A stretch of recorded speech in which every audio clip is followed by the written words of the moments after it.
Because there literally was a whole generation, particularly between the ones who died in the war and the ones who died in influenza. There was a whole generation that just was gone. Resounding noises of relief and rejoice should have echoed around the globe as November 11, 1918 dawned and an armistice was signed, officially ending World War I.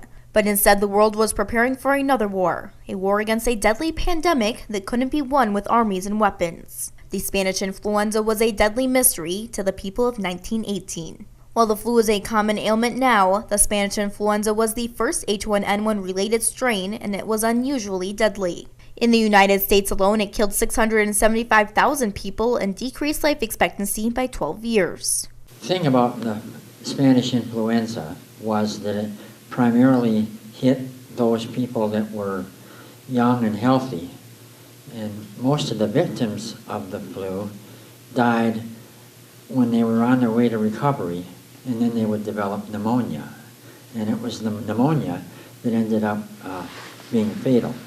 Larry and his wife Rebecca are members of the Schoolcraft County Historical Society and have researched the impact of World War I and the Spanish influenza on the county. In all, Schoolcraft County lost 27 young men to the war and 21 residents to the flu. 13 of those 21 were in their 20s and 30s, while 8 were under the age of 10. I'm stunned, really, to think how on earth, just think in any community, really, if kind of out of the clear blue sky, you lose over 50 of your young people, the ones your future, you know.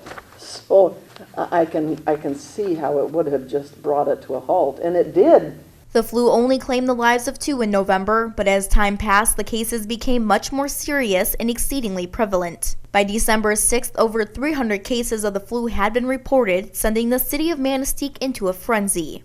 The Spanish influenza had become so widespread and severe that the area was under an influenza ban that closed all public places like churches, schools, and theaters and outlawed all public gatherings. Local hospitals were overwhelmed and just too small to deal with the plethora of flu cases, to the point where the 3rd floor of a hardware store was converted into a makeshift hospital wing.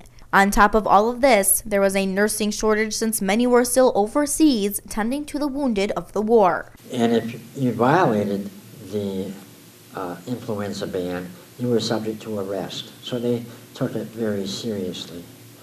And I think the fact that they did shut down all public gatherings helped to stop the spread.